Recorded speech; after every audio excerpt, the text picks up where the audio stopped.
현장 검증을 신청하도록 하겠습니다. 현장 검증 과할 정도로 잘 된다고 하시니 한번 프로보노 3화와 4화는 강다윗이라는 인물이 판사에서 변호사가 된 이후 처음으로 이기는 법과 버텨야 하는 법을 동시에 배우는 구간입니다. 이 두 회차는 각각의 사건처럼 보이지만 실은 하나의 질문으로 연결됩니다. 법은 약자를 보호하는가 아니면 보호하는 척만 하는가라는 질문입니다. 프로보노 3화에서 강다윗은 팀 합류 이후 처음으로 공익소송에서 명확한 승리를 거둡니다. 그는 이번 재판을 감정이나 신념의 문제가 아닌 철저히 결과의 문제로 접근합니다. 정의라는 말을 앞세우지 않고 승리를 전제로 전략을 짭니다. 전관 변호사를 섭외하고 사건 기록을 다시 해체한 뒤 가장 효과적인 순서로 증거를 재배열합니다. 상대의 허점을 찌르는 타이밍, 재판부가 집중하는 순간 판결문에 남을 문장까지 계산하며 법정을 설계합니다. 그 결과 재판은 깔끔한 승소로 마무리됩니다. 판결이 내려지는 순간 프로보노 팀은 처음으로 공익소송에서도 이길 수 있다는 확신을 체감합니다. 동시에 강다윗이라는 이름이 가진 힘을 실감합니다. 그러나 승리의 기쁨은 오래가지 않습니다. 사무실로 돌아온 뒤 팀 내부에서는 작은 균열이 생깁니다. 공익소송에서 전관을 활용한 방식이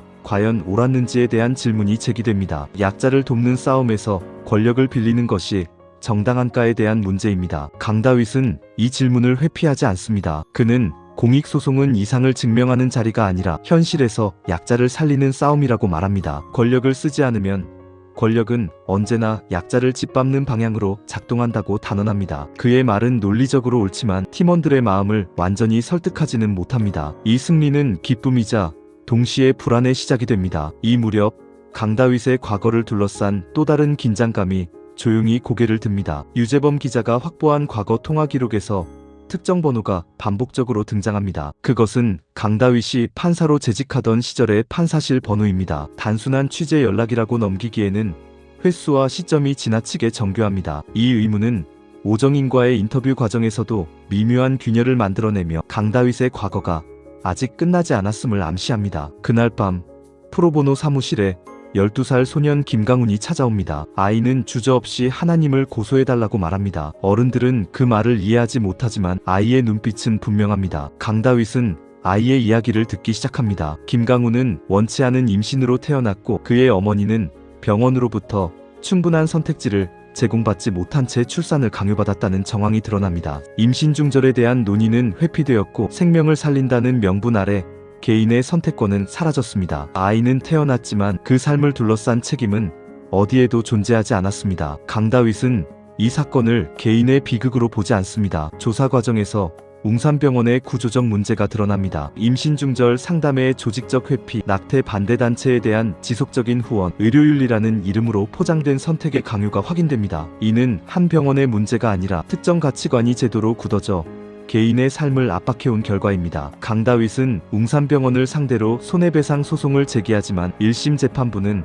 모든 생명은 평등하고 존중받아야 한다는 헌법적 가치를 근거로 소송을 기각합니다. 법은 생명을 보호하지만 아이의 삶은 보호하지 못합니다. 모두가 여기까지라고 말할 때 강다윗은 물러서지 않습니다. 그는 이 판결에 동의하지 않겠다고 선언하며 항소를 선택합니다. 더 나아가 손해가 입증된다면 웅산병원 뒤에 있는 최웅산 회장을 직접 고소하겠다고 밝힙니다. 이 선택으로 싸움의 방향은 개인의 사건에서 국가와 헌법 그리고 권력을 향한 질문으로 확장됩니다. 프로보노 사화는 이 항소심에서 시작됩니다. 강다윗은 병원만을 상대로 싸우지 않겠다는 입장을 분명히 하며 최웅산 회장을 상대로 한 별도의 손해배상 소송을 예고합니다. 그는 이를 기자회견을 통해 공개적으로 선언하고 이 과정에서 언론 플레이를 둘러싼 박기쁨과의 갈등이 표면화됩니다. 정의를 알리는 것과 여론을 이용하는 것 사이의 경계가 흔들리기 시작합니다. 항소심 법정에서 강다윗은 전례 없는 전략을 제시합니다. 그는 장애인의 현실을 말로 설명하지 않고 직접 체험하게 하겠다며 재판부와 우명훈 검사에게 휠체어 현장 검증을 요청합니다. 판사와 검사, 관계자들은 실제 장애인의 이동 동선을 따라 휠체어에 앉아 이동합니다. 짧은 거리조차 넘기 힘든 현실이 그대로 드러나고 법정의 공기는 이전과 완전히 달라집니다. 한편 우명우는 사건의 책임을 정소민에게 집중시키며 압박을 가하고 정소민은 극단적인 선택을 시도합니다. 이 상황을 강훈이 막아내며 자신의 진심을 털어놓습니다. 그는 동정이나 복수를 원한 것이 아니라 왜 이런 구조가 반복되는지를 묻고 싶었다고 말합니다. 가장 어린 아이의 말이 가장 본질적인 질문이 됩니다. 강다윗은 최용산 회장을 증인으로 신청합니다. 그는 병원의 임신중절 저조율과 최용산의 신념 사이의 관계를 집요하게 추궁하지만 최용산은 모든 책임을 부인합니다. 그때 강훈이 직접 질문에 나서며 학교에서 겪은 상처와 외로움 그리고 장애인으로서 겪는 아픔 등을 얘기합니다. 최용산 회장은 법정에서 강훈에게 기적을 믿느냐고 묻습니다. 강훈은 자신의 현실을 예로 들며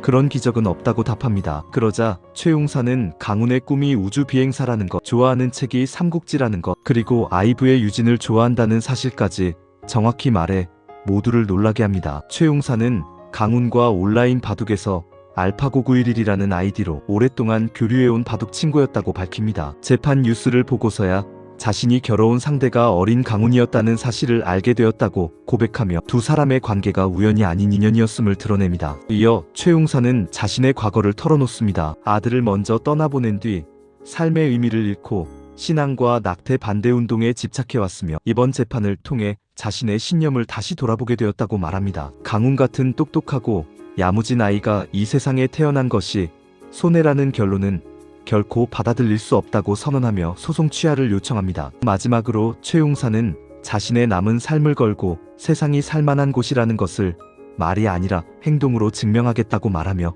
강훈의 어머니 소민을 입양하겠다고 밝힙니다. 이 장면을 통해 재판은 처벌과 책임의 문제가 아닌 인연과 선택 그리고 삶의 가치에 대한 이야기로 반전됩니다. 이 고백으로 법정의 분위기는 급변합니다. 긴 침묵 끝에 최용산은 강훈의 어머니를 입양하고 장애 아동을 위한 정말로 좋은 시설을 갖춘 특수학교를 설립하겠다고 약속합니다. 처벌이 아닌 책임이라는 선택지가 처음으로 제시됩니다. 강다윗의 싸움은 이제 정의 그 자체를 향해 나아가기 시작합니다. 프로보노 3화와 4화는 강다윗이라는 인물이 다시 법정에 섰을 때 그가 무엇을 위해 싸우고 있는지를 가장 선명하게 드러내는 구간입니다. 이 두 회차는 단순히 사건을 해결하는 에피소드가 아니라 정의라는 말이 얼마나 쉽게 왜곡되고 이용되는지를 집요하게 파고듭니다. 프로보노 4화는 이처럼 인간적인 해결의 가능성을 보여주며 마무리되는 듯 보입니다. 그러나 마지막 장면에서 분위기는 다시 반전됩니다. 윤실무관이 법원장 신중석을 만났다는 보고가 전달되고 이어지는 통화에서는